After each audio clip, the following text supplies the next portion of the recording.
Kanye West was being interviewed on New York City's 105.1. Now, he was talking about politics. He was talking about why Obama's having some difficulties. Now, this initially went under the radar until the Israeli newspaper Haaretz reported on what he said. And after we read the quotes, you're going to understand why they found it to be noteworthy. So this is what Kanye said after being asked about Obama's experience. Man, let me tell you something about George Bush and oil money and Obama and no money. People want to say Obama can't make these moves or he's not executing.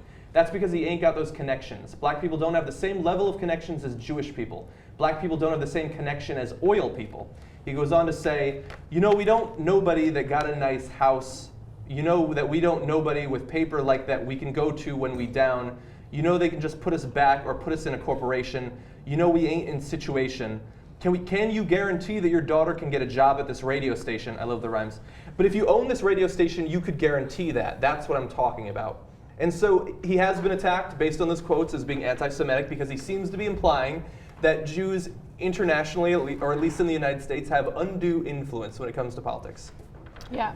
I want to, before we get into his comments about the Jewish community, I just wanted to make a quick comment about oil money because he did decide to group those two things together. I did a little research to see exactly how much money the oil and gas companies have given Barack Obama. And in 2008 alone, they gave him about $884,000 for his presidential campaign. Mm-hmm. So I think that that's a relevant piece of information that proves him wrong, at least on that point. But with that said, let's discuss the rest. Yeah.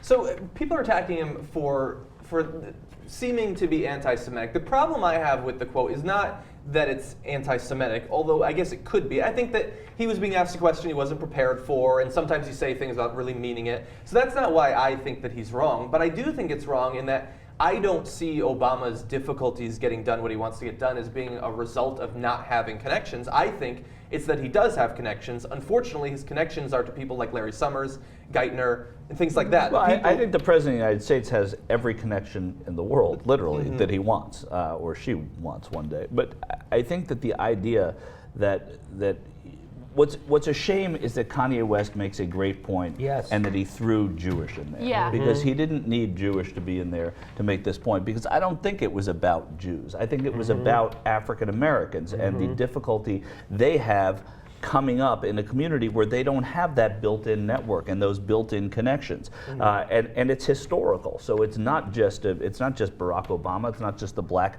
Americans of 2013. It is the history of Black America. So when I graduated college, my father had 6 people that I could call to maybe get a job. Right? I mean, those are connections. Not all of them were good jobs. Turns out none of them were jobs I wanted. So I went and did my own thing. But the point is that this infrastructure that exists in so much of America doesn't exist in the Black community as well as it should at this point. So a lot of people are looking at Barack Obama to absolve that problem. That's not something he can do. And it's not just a question of the fact that he is beholden to Jewish Americans. It has nothing to do with that. I also don't think that, so I don't think that's what he meant either. And I'm always one to jump on this, but I don't think Kanye West was making an anti-Semitic remark. I think it was unfortunate that he kind of diluted his message with this, with that word.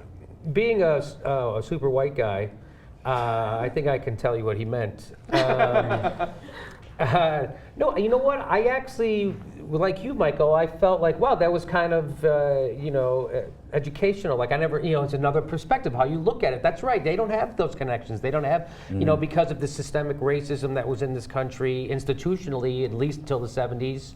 And so they don't have those generations to look backwards on that help them pull themselves up. And I think there's a lot of truth to what he's saying there, although he's wrong about Barack Obama not having connections. Yeah, Barack Obama has all the connections he Turns out he's wants. the President of the United States of America, Yeah, so I'm going to throw it to JR in just a second. I guess, so you said it would have been better if he'd left out the Jewish remark. I think that I agree with what you were saying about his analysis about the problems institutionally for African Americans in this country. I think in that case it would be better if he left out the Obama remark.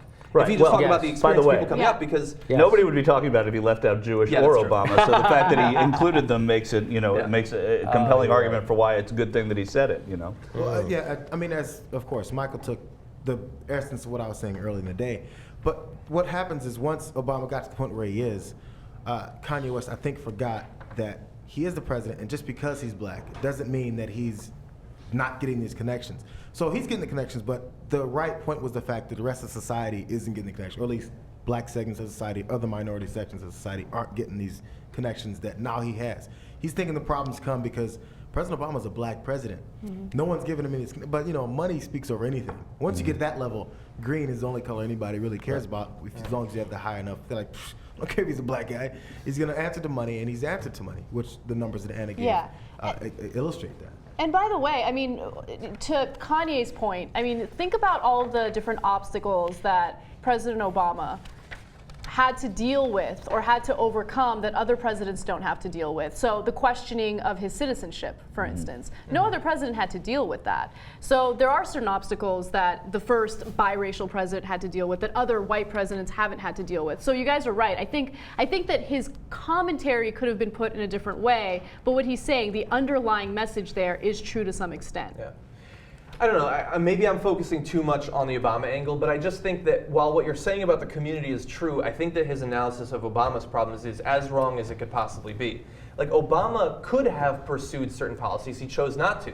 He put people into positions of power and influence in the government, especially when it comes to the banking industry, that do not have the people's best interests at heart. Now, yes, I don't know, I just think that he's letting Obama off the hook by talking about these institutional problems growing up. Like, yes, he had those problems, but he got to the Oval Office, and when he got there, he has made some good decisions, but a lot of wrong decisions. Now I think, we have incorrect other decisions. institutional problems that we have to deal with, and they don't necessarily have to do with race. They have to do with money and politics. And just because he's a black president doesn't mean that it's not going to impact him or some of his policy decisions.